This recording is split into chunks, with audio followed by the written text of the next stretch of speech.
Hello Yarny friends, it is Rachel here with you again. I am going to show off two finished objects and some of my latest projects that I have working on, because you know me, I always have my hands in yarn one way or the other. First of all, this is my latest finished object. If you've seen this video, I posted the tutorial for this. It'll be 2 days from when this video is uploaded. This is my Hudson's Bay knitting machine blanket. I am getting some good snuggles in with it before it goes off to its forever home. This was actually a gift for my mother, and so this will be going off to her house this afternoon and will be very well loved there, I know for sure. So this is my first one. If you want to see the full tutorial for it, go ahead and check that out. I'll put that up in the card so you can see that if you've not seen that video yet. This project, you guys, it was a challenging one for me. I got into a funk with a sickness and dealing with anxiety about the blanket, and it just all of a sudden felt too big. And so it took me a lot longer to finish this than I had anticipated. But I have to say, it feels so good to have it done. It feels so good to have that video uploaded and the written pattern up on my website, yarnatplay.com. And I'm just in love with it. It's such a satisfying feeling to complete a project, especially one that in your brain all of a sudden became too big and seemed like it was impossible. So this blanket was definitely a huge labor of love for me. I love it, and I'm glad that it's going to my parents' house so that I get to see it and snuggle with it on a regular basis. It's not going out of my life forever, and so that makes me very happy. And I'll probably at some point make one for myself as well, just because I love it so much.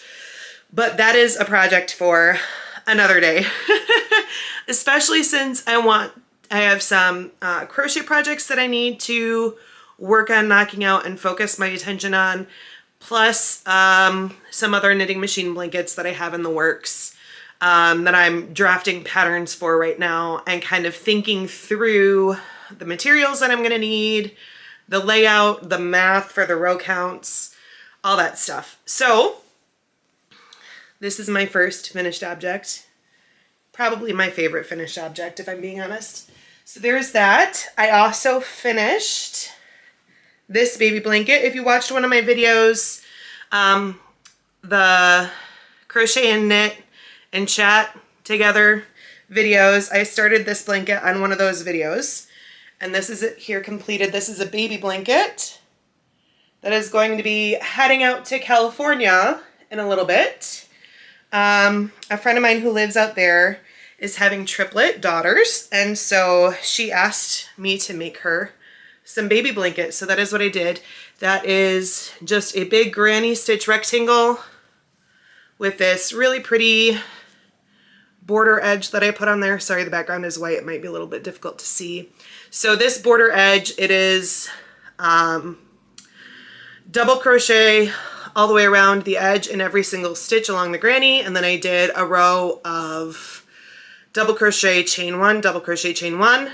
And then I did shells, just regular shells around that. And then this top row, it is a 6 double crochet stitch shell with a little picot stitch at the top to make it pointy like that. So I'm in love with this. I love how the colors work in this blanket. It's beautiful. The yarn is, I love this yarn print. I want to say the colorway is Daydreamery. I will double check to make sure that I have that correct, but I'm pretty sure that that is Daydreamery. So that is another finished object, and I'm very excited to get to its forever home. It's going to be a little bit though, because I'm planning on shipping all 3 blankets together, so I got to finish up the other 2, which I will show you. The next one that I'm working on, I showed you guys a picture of this one as well.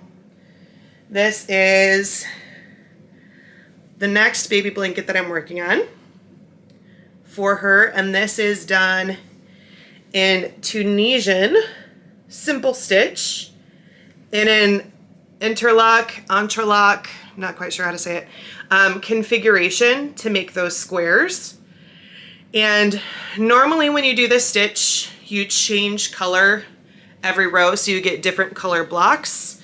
But since I was using a print already, I just decided to stick with it and not cut my yarn and keep going to see how those colors would break down in the blanket in squares. And since they're opposing, they go different, you can see how it is. They go different directions, so the blocks kind of like line up like this sort of a thing. Normally with this stitch, even if you were doing it all the same color, you would not cut your yarn, or no, sorry, you would cut your yarn, and then you'd start over fresh at the end of it each row. I didn't want to do that. I didn't want to cut my yarn that much and have to weave in that many ends because I'm really, really lazy when it comes to weaving in ends. I absolutely hate it.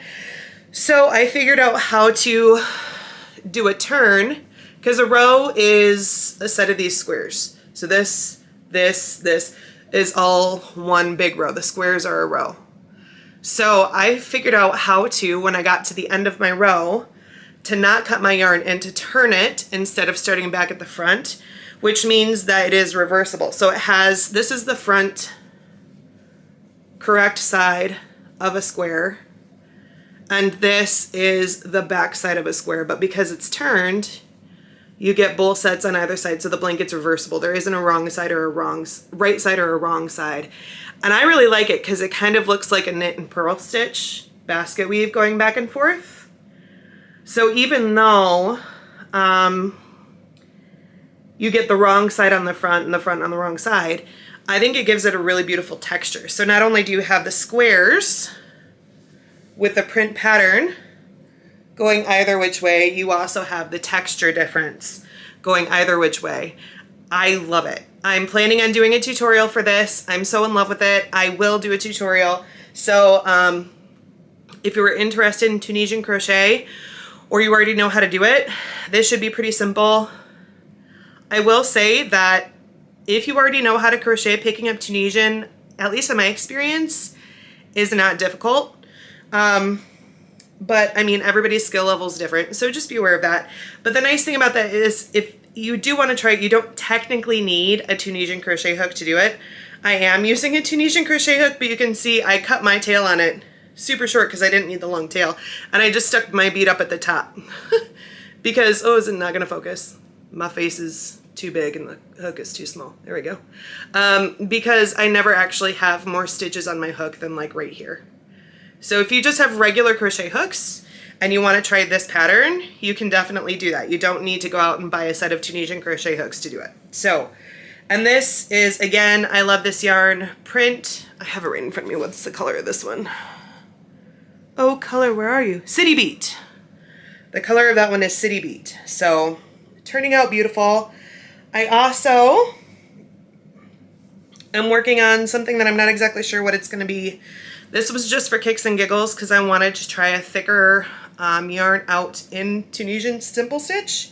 So I went out and I bought some Scarfie from Lion Brand and just started working up a triangle. My thought was, oh, I'm going to make a triangle scarf.